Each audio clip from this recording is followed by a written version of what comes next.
Hello, everybody. Welcome to the show. Today is July 8th, 2024, and welcome. We are broadcasting live in the United Public Radio Network, the UFO Paranormal Radio Network, 105.3 FM on the Gulf Coast and 107.7 FM in New Orleans. We are also broadcasting live on social media, and this show is brought to you by the Experiencers Support Association. If you're in the comments, say hello. Let me know you're here so I can talk to you and acknowledge that you exist. All right. I'm your host, Ryan Stacey. I'm a licensed private investigator.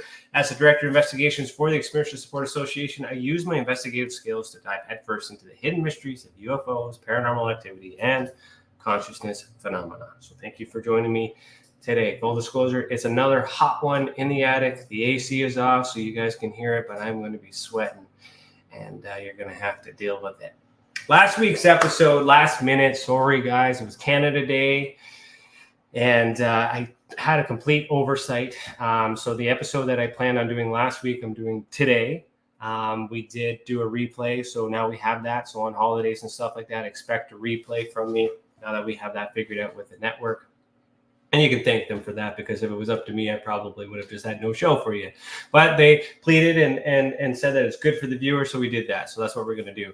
So moving forward. And the episode before that, we talked about some cases. So now we're into the visual evidence database, where we're going to explore some cases that have already been done while I'm working on new cases in the background. But before we get into that, I need to update you on what's going on in Tessa.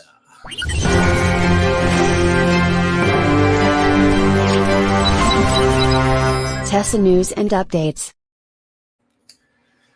All right, so I'm not sure if I mentioned this on last episode, but we do have a new EA facilitator named Susan Dismore. We are going to be announcing that stuff in great detail in the next coming weeks. My MUFON Under Siege Part 5 has been published.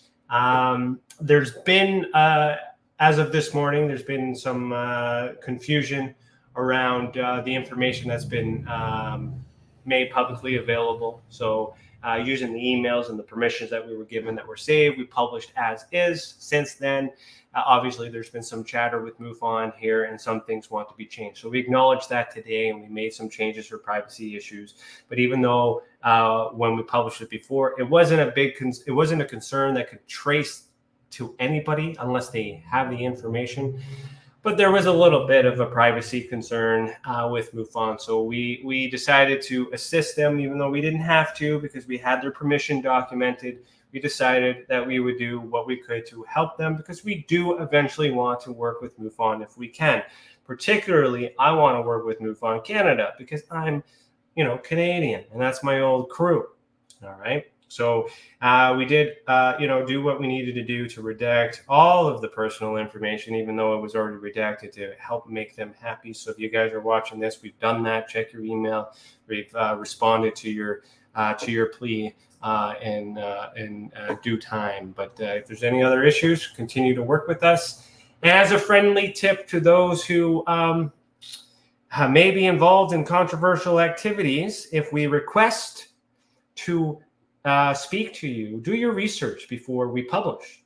It's not my fault that you didn't research who the Experiencers Support Association was before you answered my questions. It's not my fault that you didn't know who I was before you responded to those questions. You have to do that due diligence. But I understand where you're coming from. I understand what's going on. So here we are. Okay. So other than that, there's nothing really new on the surface for the Experiencers Support Association. Let me see my Facebook page. Let me see if I can go back. So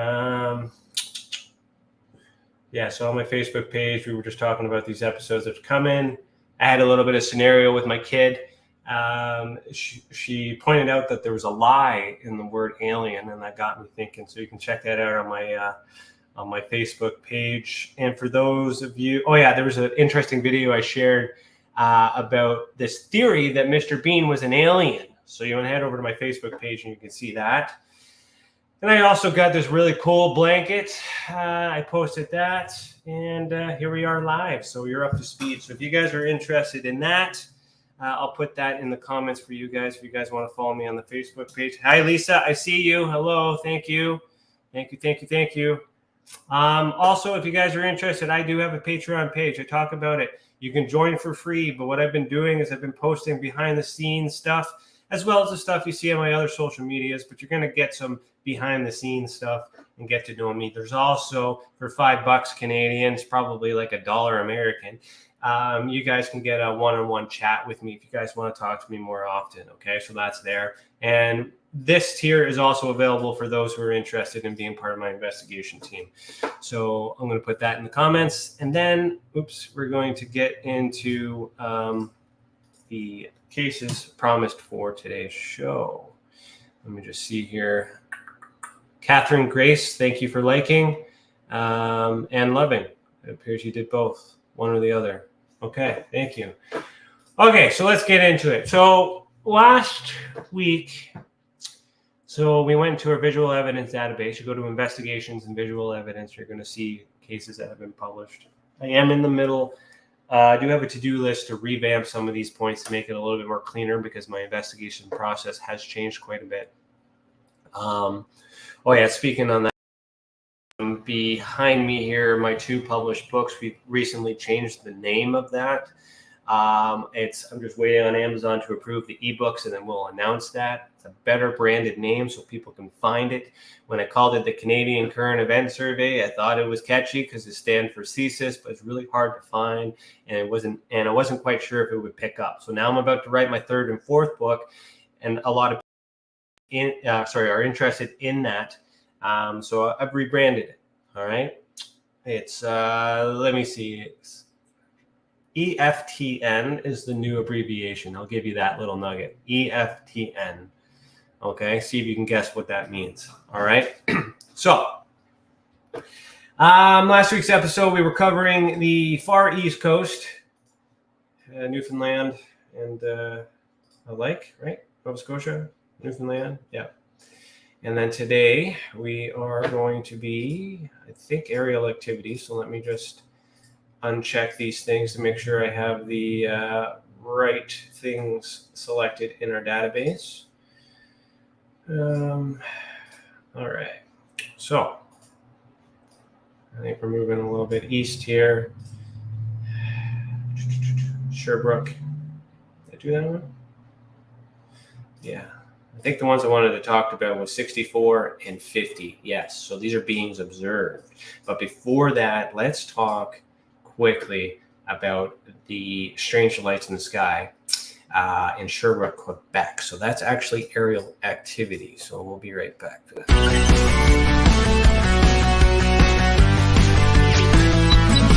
Aerial activity, sensory display. Okay, so if you right-click that or click on it, it will bring you to the page for that post. This is a pilot report audio, Unusual Lights over Quebec on February 12, 2023. This audio recording came from a journalist named Daniel Otis.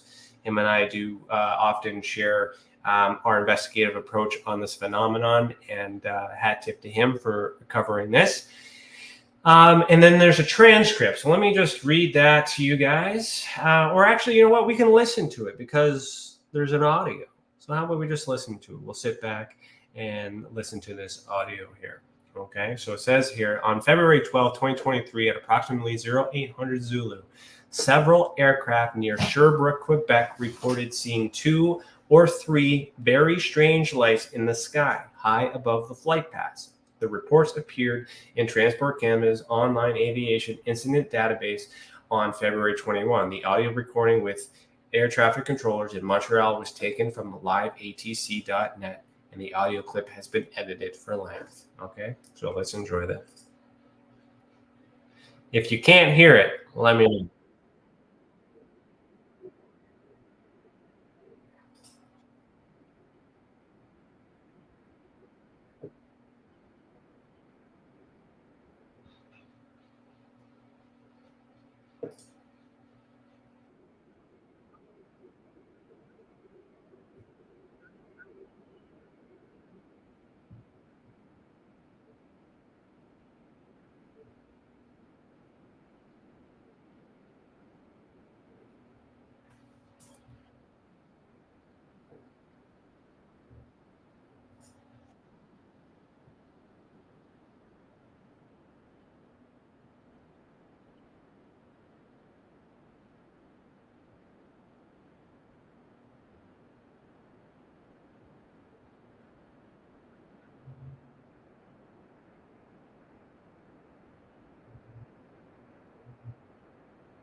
Hi, Lisa. I'm just seeing your email.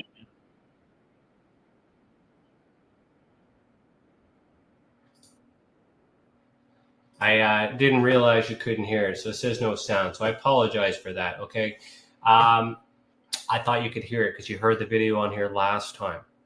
So hopefully everybody could hear that. If you can't, the transcript is right here. You can read it. Essentially, more than one person had seen the object. They didn't want to make a report. They didn't think it was significant because nothing came on the radar. It's quite impressive piece of information because it documents that they've seen something at a very high altitude, and this has been added to the database for that reason. All right, Lisa, I'll have to go back and check the play to make sure that it hasn't been heard by everybody. Hopefully it's just, unfortunately it's on your end, but I'm hoping that it was just you, because everybody else who's listening, over the 50,000 that are listening right now, I really hope that somebody heard it. Okay, so let's go back here. So now we're going to go into our beings observed. So Lisa, do you hear the music with my little jingles there?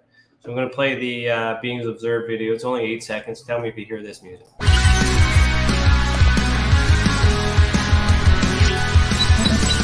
Beings observed, intent unknown. Okay, so these two cases, beings observed, we have one that's 64 and one that is 50. May 16th, 2019 and June 29th, 2013. So let's do the oldest one first. And that's this guy here. So I'm going to open that one up. I will put it in the comments below. Okay, so Lisa did hear that, but you didn't hear the video that I played while I was on the website. All right, I'm going to have to fact check that. All right, thank you, Lisa. Sorry, guys, if I lost you. Hopefully you come back. Okay, so this case here, beings observed. If you guys are unfamiliar with why I categorize things the way that I do, you need to check out the Ultra Spectrum classification system episode that I did. I believe that's episode 3 or 4. Okay, Lisa, I'm going to play this video. I can talk over it, but I need to know if you hear the music, because I played these videos in previous episodes and nobody said anything. But this is in New Liskeard, Ontario, Canada, June 29th, 2013. For those in radio, there are visuals, but I will do my best to explain to you what's being shown on the screen, just in case you can't hear it. Lisa, please let me know.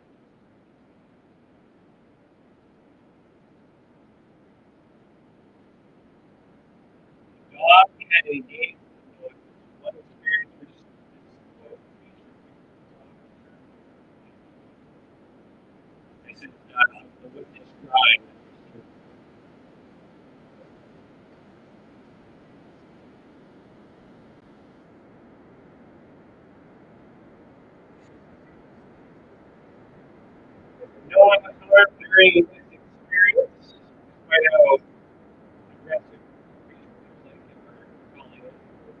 Sounds like it looks like this. So I'll read the other notes here. Lisa, if you can you just let me know? Did you hear me, and did you hear the music? No sound, voice. Okay, it worked in previous weeks, so I don't know why it's not working right now, but I appreciate you doing this sound check with me live right now. Okay, so here is the original witness statement. I'll read this out to you guys, okay? So myself and 2 other people were together for a local event called Bikers Reunion. We were having drinks and catching up. I let our dog out of the house because he was anxious at the door, and the dog jolted off the deck and ran towards the bushes barking. This loud, shrill scream was heard along with the bushes rustling and footsteps. I could see our white dog moving through the bush line, and it wasn't fast enough to get this creature. This scream was nothing like anything I have ever heard before. I could discern the creature was a bipedal by the sound of the movement. I'll give you some context here. This experiencer has a background, a significant background in wildlife. So they are an expert testimony in this. So this scream and movement of the creature stopped suddenly, and the dog came back to sit by our side shortly afterward. All who witnessed were astonished and perplexed at what we had witnessed and heard. It remains unexplainable to us. None of us visibly saw the creature, but I have gotten a psychic impression of it at a recent recalling of this event, which led me to this to a description. I'm unsure if this is a cryptid or any value. All right. So lots to unpack in this image here. So there's witnesses, a dog had responded, there was sound, there was no visuals, and she does mention psychic impressions. So there's some psychic ability here that may be in play. So we don't know if this object was actually seen in the physical or in the metaphysical. We don't know at this time. So this is the original drawing, and we used that in the video earlier to recreate the event. You can get more details about this in our data report. That's if you go to investigations annual data set. So that year is 2020. So you'll see that one in the 2021.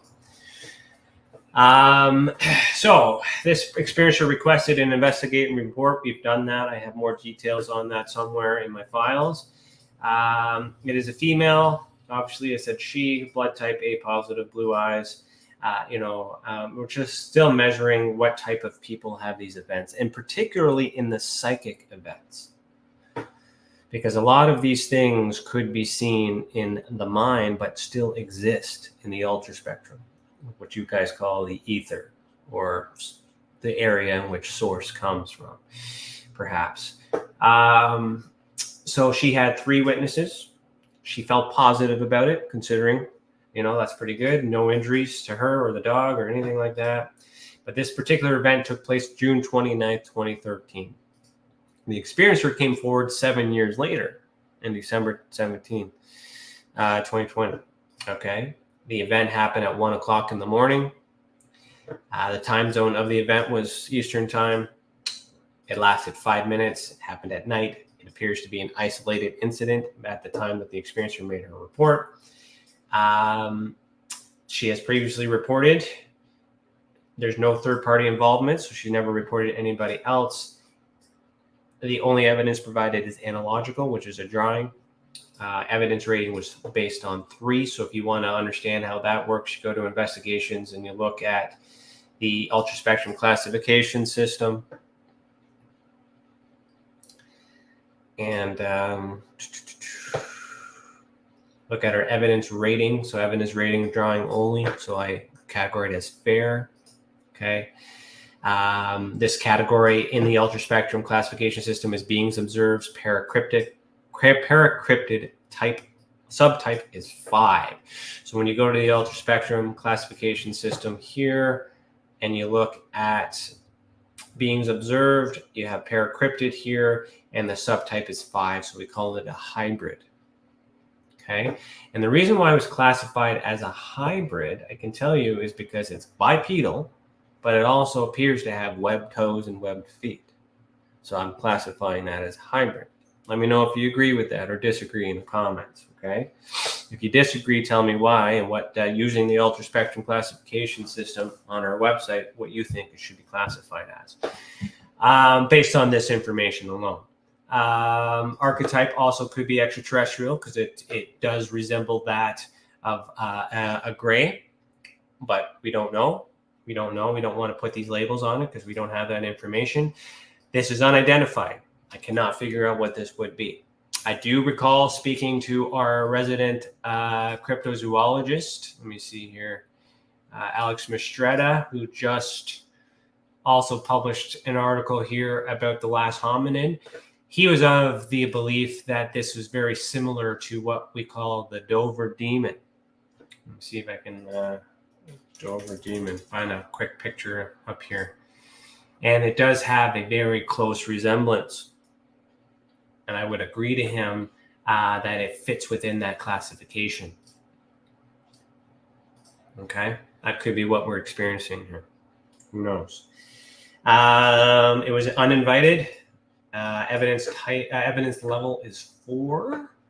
And the evidence type is A. So for that, in the classification system, we have our levels here. So level 4 is corroboration. And what was the subtype? Pardon me. Was A? Okay.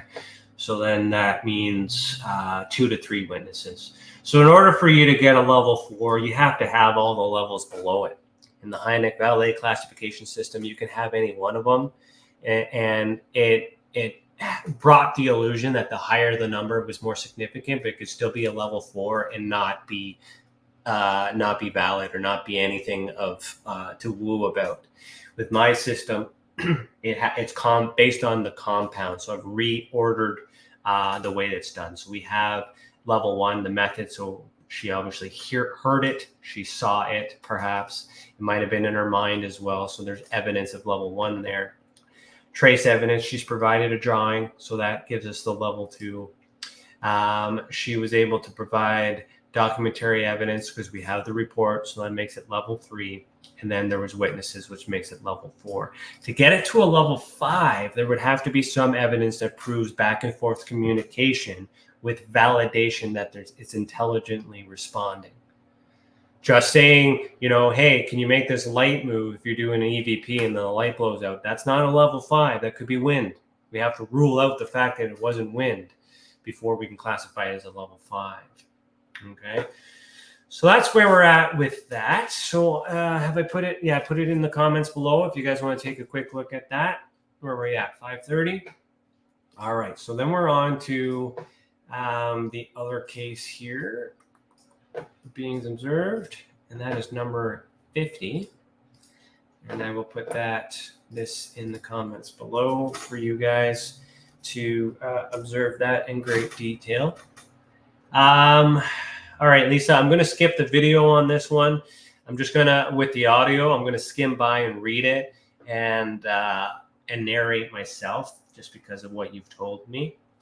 So this one here is UPR 2019-0050. So you can find that in the 2019 report, details on that. So if you go to our annual data sets, I'll show you. There's more information here in these ones. To give you more information about what's going on. So that came from these reports. And that's how you can find that. So I'll put that in the comments as well in case you guys want a link to that. And here we go. So in this video, I'll put it and let it play here. So it's drawing. So you got this drawing here. For those in radio, I'm recreating the event to kind of help explain to those who may have seen this, what's happened. So it says, on May 16th, 2019 in Connaught, Ontario, Canada, an experiencer was about to close the bathroom door for a shower when she saw this being in the distant doorway. All right, have a look at that. All right. And we're going to move on to the next slide as it's drawing it. So, sorry, Lisa, I got to narrate it for the radio. So this being had no visible neck, and the light from the kitchen could not be seen through it. So this is the original experiencer drawing. There's a bigger visual of that below. I'll show you in a second. All right, so we're going to move along here. And then it just does its, and then what else do we say? This being was seen for approximately 30 seconds before vanishing in front of the experiencer's eyes. And vanishing is a word that they chose to use. So if you've seen something like that, please make a report. If you don't know how to make a report, you can go to our reporting system at the top, submit a report here, right-hand corner, this purple button. It says submit a report. You'll see it there on our website. You can also go to investigations and you can go reporting system right here, okay, if you're looking for that. So I'll share that link in the comments below. We've recently discovered our reporting system didn't send the emails out, so we've gotten that fixed. So if you've reported in the past and run that email or haven't got a response, send us an email so we can confirm we have your report and it wasn't lost. Okay, so continuing on here. This event happened so the witness statement was collected May 16th, 2019, but I believe the event occurred. Oh, so I got the report the same day that the event occurred. So that's good. That's perfect in terms of a timeline with collecting evidence. So the original witness statement says, I was speaking with my partner who was in the other room. I was preparing to take a shower as I'm holding the door to the washroom. I see this large figure approximately 5 inches to 6 feet tall, 5'11" to 6 feet tall, standing approximately 5 feet away from me. It has no visible face, just an outline of a humanoid figure. It was solid and had fat features with no neck visible, but I could see arms and legs. When I blinked or looked away, it vanished. So here's the original sketch. Okay. And she wrote dark figure sketch. Here's a pillar, kitchen light, solid black. So a lot of times experiencers remember specific and odd details because that's what stands out to them. It looks normal, but this particular thing was odd. And I like when I get that. Even though it's a drawing, it's an interesting characteristic that can be compared and contrasted in the future. Okay. A single case on its own is not going to have enough evidence to be a smoking gun. You have to build your case. You have to take pieces of evidence from each of these cases and compound it. It's called the compare and contrast method. So pillar, there's a sink here, so a bit of that. And when we do these recreation drawings, all we're simply doing is just trying to add a little bit of color and light to it and depth to give you a better understanding. And my hope is with these videos is that if you've seen it, you can make a report as well. At the same time, if you've seen it and you're an expert and you know what it is, we want that feedback as well. I'm only as good as what I've learned, and I'm always learning. I'm not an expert in anything other than collecting evidence. This phenomenon is a learning curve for all of us. Okay, so this is part of the Ultra Spectrum report, the experiencer report, number 50. This person's already in the survey. Experiencer ID is 11. It's also the same experiencer as the previous report that we did. Okay. Female, so you're going to see some characteristics here that are constant, but I have that hidden data, that particular data saved in the case file. So I'm just going to zoom in here so you can kind of see this a bit better. Notice on the screen it's a bit small. So feeling was negative. So if we compare this to the other one, she felt positive, but this one she felt negative. Of course, she's in a vulnerable state. She's about to get in a shower and getting relaxed, and all of a sudden she saw that. I know through the investigation process, I do remember questioning whether or not the steam played an effect on that, but we weren't able to rule that out because she's gotten in the shower many times, never seen it, so it may not have been a relevant thing. No injuries, of course, thankful. Happened at 9:30 p.m. at night. Lasted a minute as an isolated event. There's only one person seen. Previously reported, so there's been some credibility that's been added here. Did not contact third party. Analogical evidence, so level 3, so that's fair. Beings observed. Apparition is the type that we classified this one as because it just seems to resemble what appears to be an apparition. And how do we classify that? So let's go to our reporting system here. Investigations, reporting system. So when you make a report here, and you get down to the end, when you choose your experience, let's see here.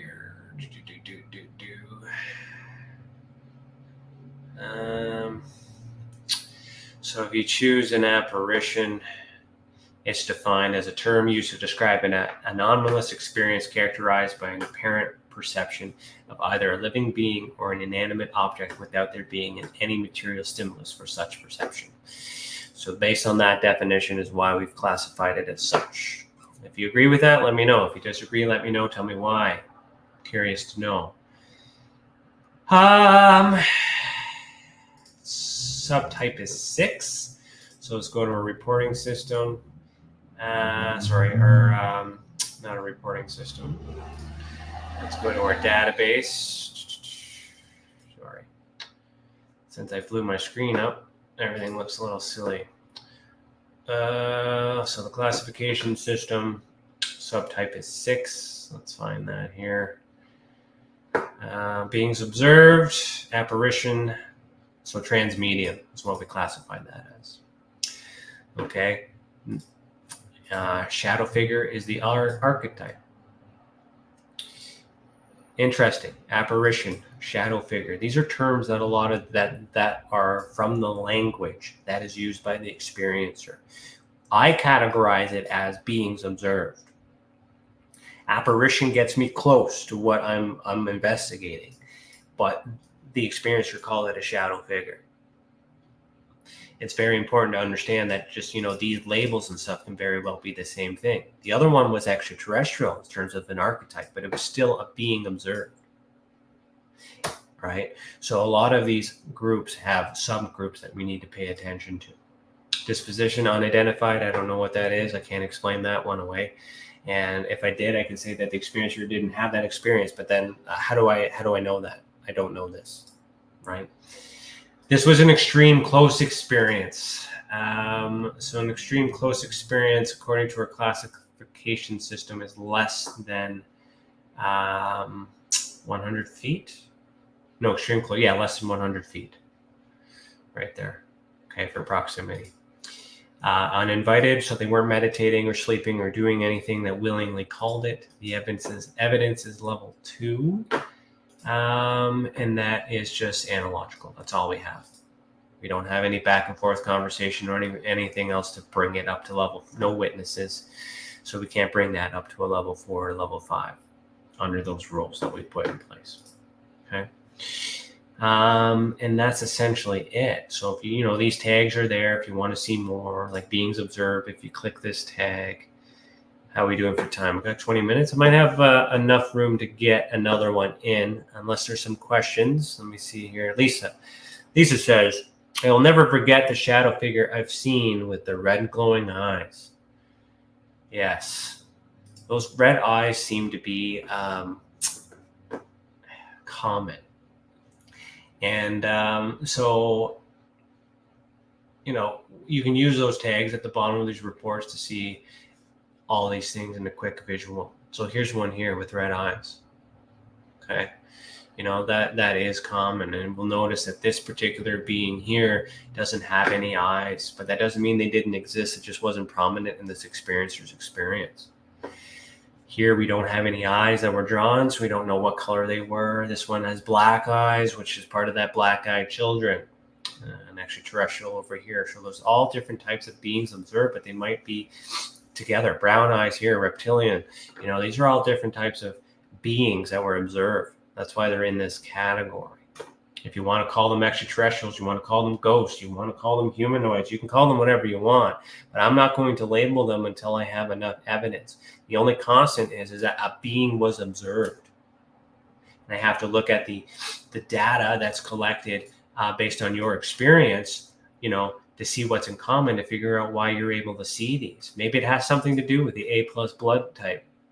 Maybe it has something to do with your eyes being blue, or maybe a combination of the two, or maybe it has to do with you being a female. Some of these demographics are important to understand the experience, to find out why they are having these experiences. But the common denominator is some sort of psychogenic activity, something of the mind.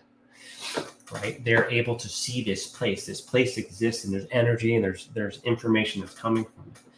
And that's what we need to bring to the 3-dimensional. When we put these drawings out, brought it to life. And that's what we're trying to do, because I'm sure a lot of other people have seen it. Ultra Spectrum Paranormal Report, Canada, if you want to focus on Canada. Also, each experiencer has an ID number. So if you click on that, you will see, as I mentioned before, that these are the same experiencer.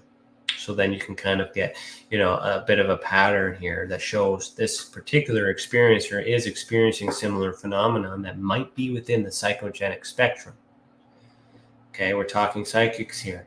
But even though we're within the being observed, so we're not investigating the psychic activity, this particular case is focused on the beings observed because there's material evidence that can be displayed, such as drawings, analogical evidence. That other deep dive stuff will come into the report writing when those reports are published. So I'll give you another example here. When we go into the data part, investigations, data sets. Lisa says, being psychic, perhaps. Yeah, Lisa, you could be on that spectrum of psychic activity, psychogenics. Also known as autism, apparently. Who knows? Are you autistic by any chance? I don't know if we ever talked about that. And that's personal information, so you don't have to share it on this. But that's something I've recently discovered in my research. She also said, or do these beings choose who can see them? Well, Lisa, we can talk about that for a little bit before we move on. My screen here. Let's get. So, do these beings choose who can see them? Well, I'm sure if they have intelligence to them that they would want to make a choice. I'm sure it's possible. Were you chosen? That's possible. If you believe you were chosen, then there's nothing wrong with that. But just like anything else, if you choose to have a friend in the physical world and this friend tells you to do something, you need to make a conscious decision on whether or not that's good for your being and good for your life. Even though you're in your mental state, it could mentally impact you by having these visions or having these dreams or going through and diving deep into these things. So did they choose you? Well, if you can communicate with them, if you can see them, and you know that they see you, make a report, please. But use that time to communicate with them and ask them that question. Were you chosen? Why not?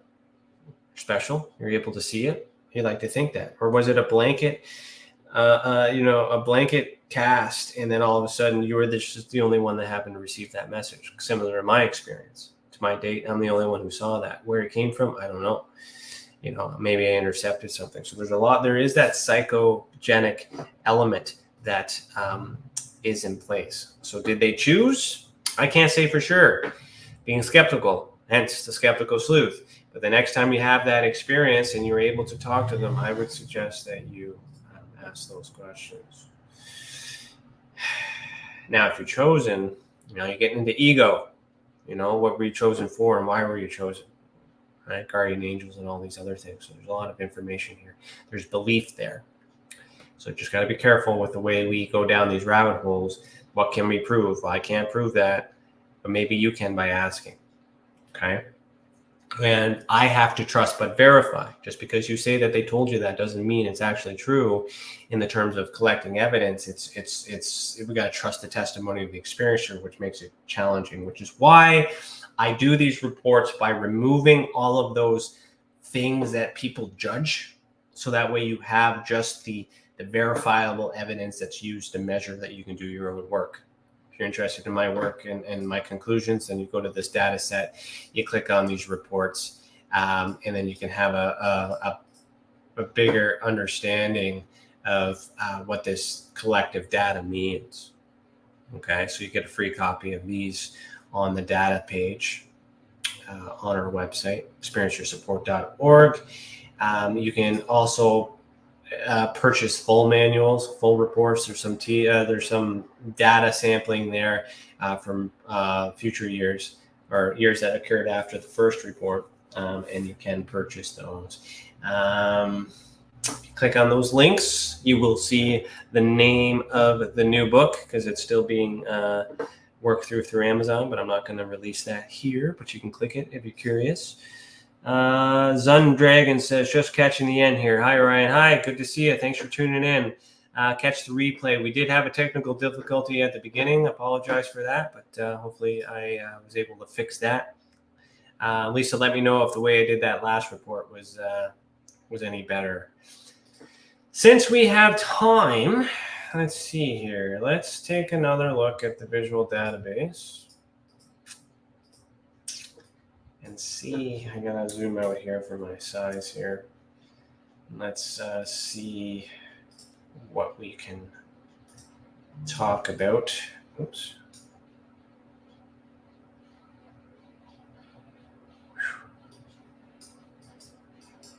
All right, so beings observed. Yeah, we have a couple beings observed here. So these are black-eyed children. I want to group those cases together for sure, because that's the same experiencer. So maybe I'll save that one for next week. Let me write that one down. So 31, so 19. Yeah, 1931, and we have 32. All right, these occur. So we're going to talk about these ones here next week. I'll let Chris know when he makes the thing. I'm not going to talk about them today because we don't have enough time. But if you're curious, you want to check them out ahead of schedule, go ahead or tune in next week. But what we will do, since we have 13 minutes left, let me see if I can find one close by. We have an aerial activity. Let's talk about that one, number 13. All right, so we're going to get into our aerial activity here.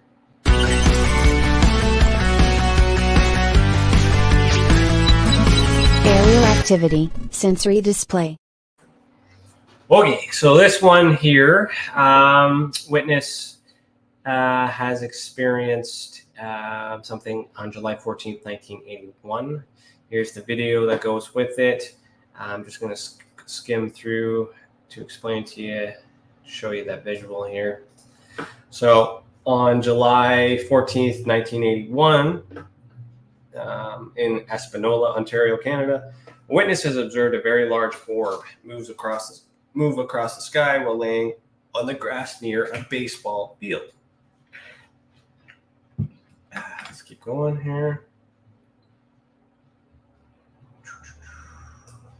Gotta move this hand here so we can see what they wrote. A second orb appeared and met with the other. So it's just illustrating that. This is how it moved, okay, in that image. And then the object then darted together before disappearing. Okay, so that's essentially what we showed in the video. So the report came in February 26, 2020. I was standing at the point for a period of 20 to 30 seconds. Let me just zoom in here. I could hear a faint pulsating, humming noise, and as I looked over my shoulder facing north, a second ball of light orb, if you will, appeared and slowly hovered back to where the first one was. It was like one stopped and the other kept going. Once the second one realized the first stopped, it came back. Then they did approximately 2 or 3 circles around each other and in a blink of an eye darted in the southwest direction. When you have a clear view of the sky with minimal clouds and something that can move out of sight, that fast is impossible. I'm thinking around 3 to 4 miles within 2 seconds. So we don't have a visual of that. We recreated that one. And I do know I do remember that this person was an engineer. So he's quite knowledgeable on how technology would work, which is why he considered this to be interesting. So we wanted to add it to the record, didn't want it investigated. This is case number 17. It's a male, blood type AB positive, hazel eyes. Was 11 years old at this event. Okay. Number of witnesses was 1, felt positive, no injuries to report. This happened in 81. Okay. If you want to know how old they are, you just simply take that age and subtract that from the year of the event, and then the year from today, and then you can get an idea of how old they were when they made this report, which makes them credible. It lasted a minute. It was isolated. Only one object was seen at first, or was reported to be seen, because it was hard to tell if it was one or not, 1 or 2. Had not reported before. Has given us analogical evidence. And that was a fair rating, sensory display, aerial activity. That's as far as we stop when we're classifying it. Type 2 is a light, I believe. Let's see here.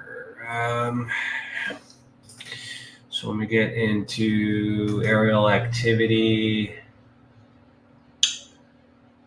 yeah, type 2 is light. Okay, based on how it was described. So the archetype is a UAP. It was unidentified, close experience, so that was less than 500 feet, but more than 100. It was uninvited and level 2 evidence. And that's where we're at with that. All right. So I'll leave it with that. That's where we're at. We'll get into those other cases. So the black-eyed children will be the topic of next week's show. Let's see if there's any other comments here. Lisa says, perhaps I don't fear the unknown. They see that and reveal themselves to me. And yes, you did good on the report. Thank you, Lisa. So you say perhaps, so you don't know. It's unclear. This is what you believe it to be. Gotta remember that. We don't know. But if that's your feeling and that's the way that you want to go with it, then just as long as you're feeling positive and as long as it's safe, then we can encourage interaction. Right? You got to protect yourselves as well. We don't know, right? But but you said, I don't fear the unknown. So you need to judge yourself a little bit here and be more confident. If you don't fear the unknown, then you don't fear the unknown, right? They say that fear the unknown. They see that and reveal themselves to me. The reason they're revealing themselves to you is unknown at this point, unless they tell you. Right. So ask those questions to these beings that you're observing. Okay. Lisa says, how long they are not negative like the MIB? They're terrible. How long they are not. Sorry, Lisa, I'm having a hard time breaking that one apart because I'm not quite sure where one sentence starts and the other ends. How long they are not negative like the MIB, they're terrible. So the MIB, men in black, could also be women in black, different can of worms. Are they the same beings? Are they working with the beings? We don't have that information to say for sure, unless we're talking specifically about what you know. So if you know that for sure, then that's fine. But the MIB, are they covering it up? Are they in cahoots? There's a lot of stuff that's a different can of freaking worms there. Lisa says, Ryan, I could write a book for my next report. Yes, you could. I do recall you telling me in a thread that we were talking on recently that you are not writing any books anymore. So I'm curious to know why your thoughts have changed since then. And if you can, make a report because it's documented. We'll do something with it. We'll get to your cases soon as we move across Canada. But I'm going to try my best not to identify you unless you want to be identified here. So, yeah, there's so much I didn't tell you yet. Yes, I'm aware. You don't have to tell me everything. I don't have time to get in the nitty-gritty of everybody's experience or case, but I want to encourage you, Lisa, to still make reports. It's helpful. Even if I don't use it, I get to understand things about you and stuff that you have experienced could help me understand some other things that are going on with the internal investigations, right? What I'm showcasing is what we put out to the public, but that's just the tip of the iceberg, as you know, right? Your book has more detail about your cases, right? And that's not our story to share. To share. That's your story, which is why I'm glad that you were able to publish your books. Unfortunately, the people you went with did cost you a pretty arm and a leg to get that published, but I hope you're satisfied with those results because you're a published author, and it's good. But please, Lisa, continue to make your reports. I need these reports to do my work. And if I don't have these reports, I couldn't do this. All right. Zun Dragon says, cool show. Anxious to watch about black-eyed children. Awesome. So we'll check, make sure you tune in next week. same time, 5 p.m. Eastern time on Mondays. Have a great evening, Ryan. Thank you, sir. Talk to you. I say sure. I don't know, or I can't identify how you identify in the picture, so I apologize if you're not a sir. And Lisa says, just a report size of a book. Yeah, so Lisa, you know me, and you know my investigative process. You may have to sit down and report different elements within that experience.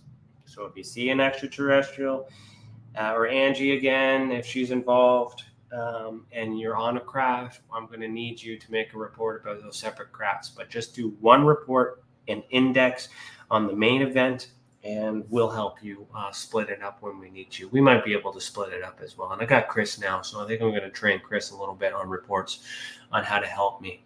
All right.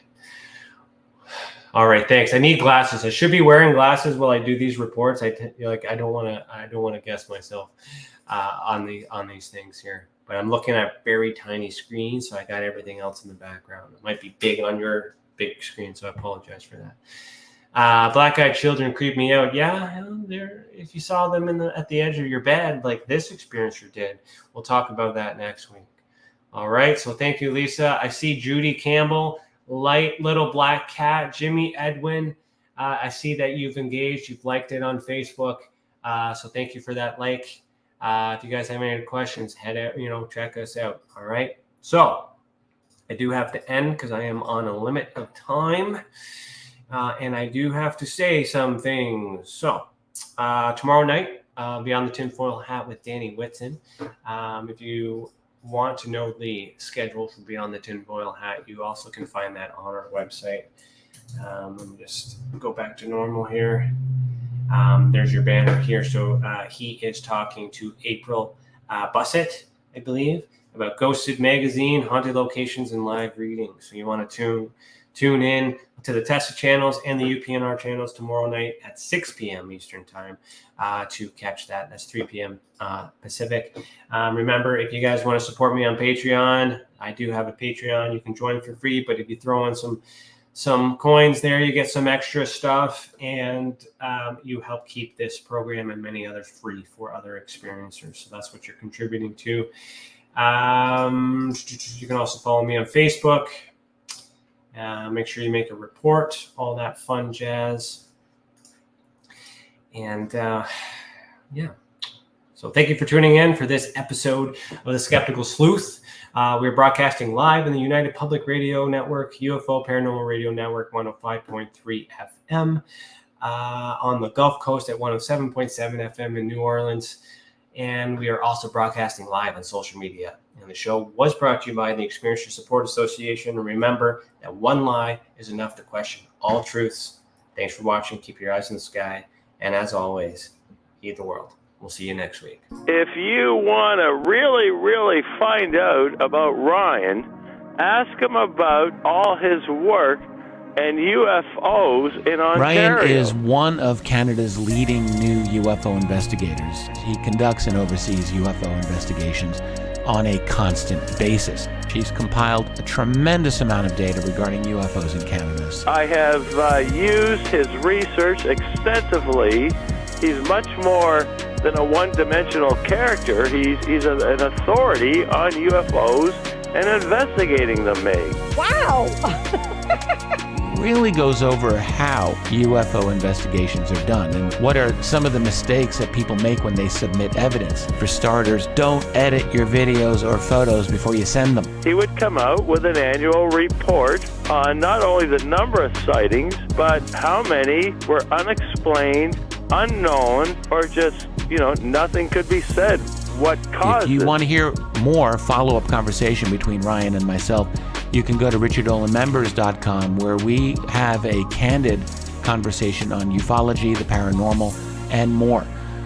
And remember, while we learn and grow and search for the truth, let's be good to each other.